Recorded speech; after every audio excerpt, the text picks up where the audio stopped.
What actually shaped the Netscape rewrite story?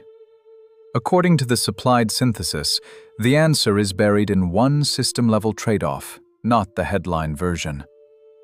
A browser window can look old, a spec sheet can look dull, and a clean new engine can look like progress. But this story lives in the space between those three objects. When Netscape rewrote its browser, what was really being replaced? Code, or the compatibility contract around it? This is no tech. And to answer that, we have to move from the myth of one bad rewrite to the mechanics of what a browser had to carry in the late 1990s. Open Joel Spolsky's essay in an old browser frame. According to the supplied synthesis, that essay was published on April 6, 2000. For many engineers, this became the canonical warning. Netscape rewrote from scratch, lost time, and paid for it. I believed that version for years because it is clean, memorable, and emotionally satisfying. It also sounds plausible. A legacy product slows down, competitors push harder, and a clean rebuild promises speed, elegance, and a chance to fix old mistakes. Fred Brooks had already described the second system effect years earlier, the tendency for the next system to absorb every wish the first one had to postpone. So maybe Netscape just blew itself up by rewriting too much. But retrospective commentary disputes any single cause explanation. The rewrite is part of the Netscape story, not the whole story. Which brings us to the real question. If the old browser needed fixing, why was a full rewrite seen as the answer at all? Hold that thought. The reason only makes sense once we look at the standards pressure and the engine swap together. Now move from the blog post to the W3C spec printout. This is where the simple morality play starts to crack. Navigator 4.x was not just old code. It was old code under standards pressure that kept getting harder to patch around. And that matters because browsers do not live alone. They sit between specifications, developers, corporate intranets, plugins, and millions of habits. A missed CSS behavior is not just a rendering bug. Operationally, it can become a support ticket, a broken internal tool, or a developer workaround that has to live for years. That is what compatibility debt looks like in practice. The W3C spec printout matters because it made those gaps legible. Once behavior is written down as a standard, every deviation becomes a backlog item, a test failure, or a visible reason to leave. So the problem wasn't only bad code. It was a browser falling behind the contract the web was starting to expect. That helps explain why Gecko looked attractive. A new engine promised a cleaner architecture and a better shot at browser standards compliance. But remember the object we started with? The moment you swap the engine, you are not just replacing internals. You are reopening every behavior that users, sites, and enterprise apps silently depended on. So what was being rewritten here? Not just rendering code, a living agreement between software, websites, and user expectations.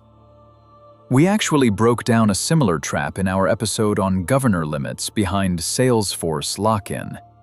That one goes deeper into how the public story makes migration sound like a move, when the hard part is the rebuilding, retesting, and re-verifying that follow. If you want the full picture on that side of it, it's worth a watch. But here, that same pattern sits inside a browser engine swap. Now leave the spec sheet and open the build room. A rewrite from scratch is expensive in two ways. It consumes huge development effort, and it forces the organization to support an old product while building a new one. And that split is brutal, because bugs do not pause for architecture debates. The old browser keeps taking user traffic, while the new stack needs test coverage for rendering quirks, plugins, certificates, and everything the launch blog post never mentions. So every week of rewrite time also becomes a week of unresolved compatibility debt. In the Mozilla-based rewrite behind Netscape, the team was not patching one module. They were rebuilding the browser stack in the Mozilla project around Gecko. Rendering, layout, networking, JavaScript, UI, packaging, and QA all had to come together on a different foundation. That meant the new stack did not become useful the moment the Gecko source tree compiled. For any replacement browser, compile success is only the start. It still has to earn compatibility, test confidence, release readiness, and security hardening before users trust the move. That is why a rewrite like this starts to look less like a code project and more like a transfer of accumulated behavior. In practice, this kind of move can eat tens to hundreds of engineer years once you include the work around the code, not just the code itself.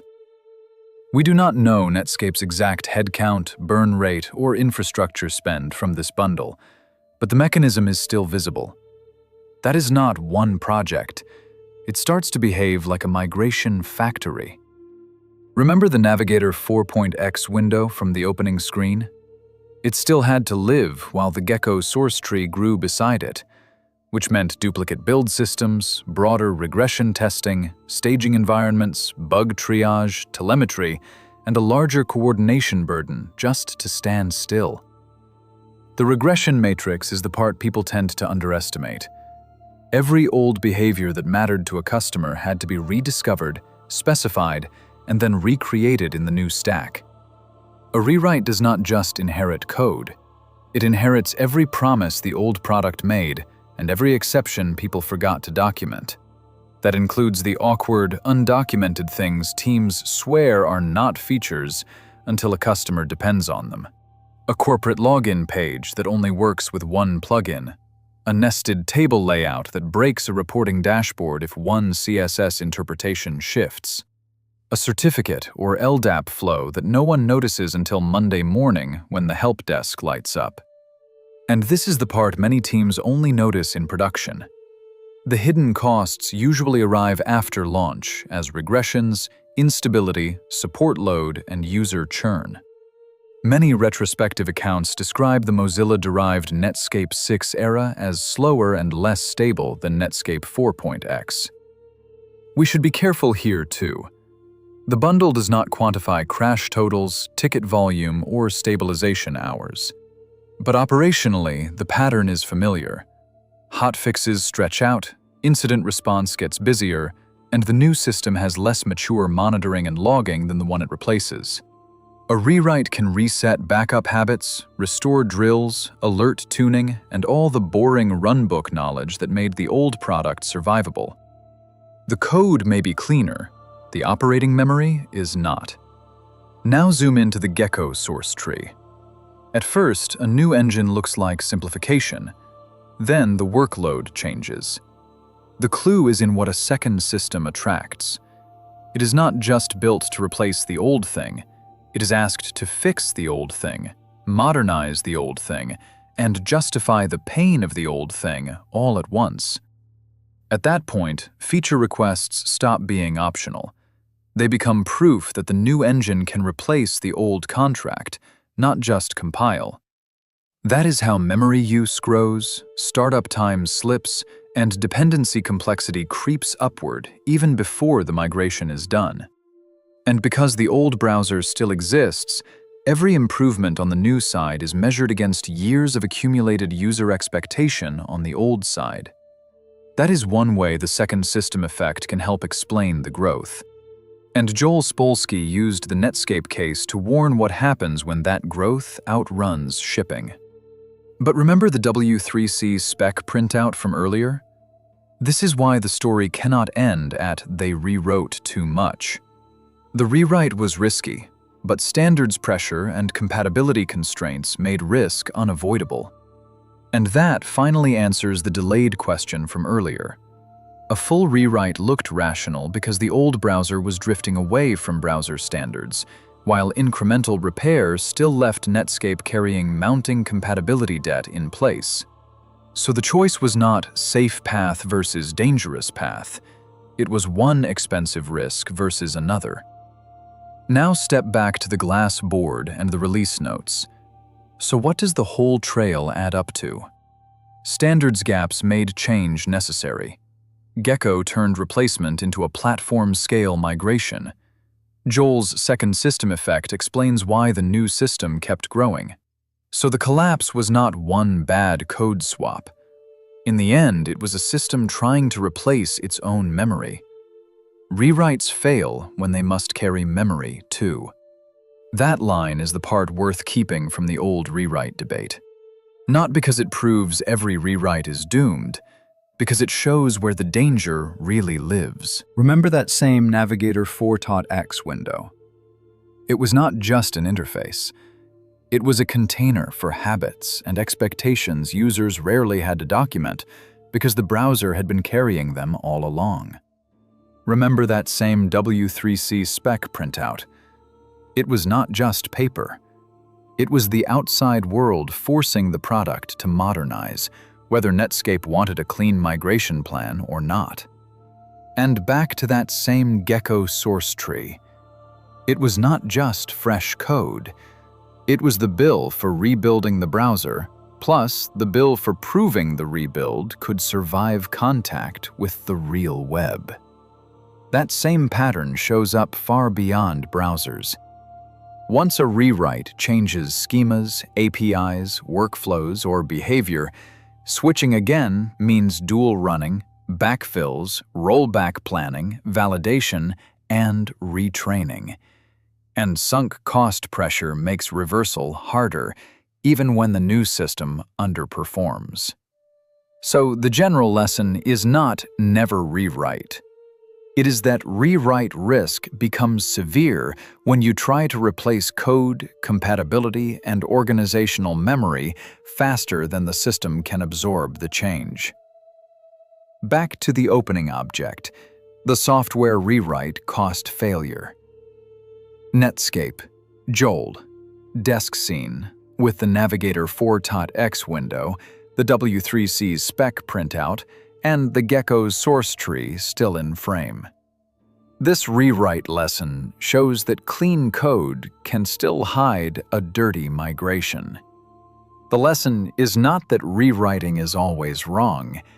It's that a rewrite fails when it tries to replace code, compatibility, and organizational memory faster than the system can absorb the change.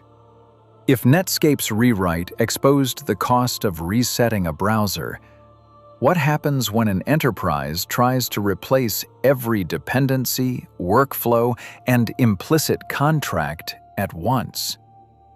We follow the artifacts, timelines, and trade-offs, then separate retrospective myth from the engineering constraints that actually drove the outcome.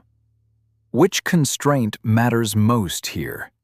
Processor choice, failure budget, or replacement cost? See you on the next postmortem.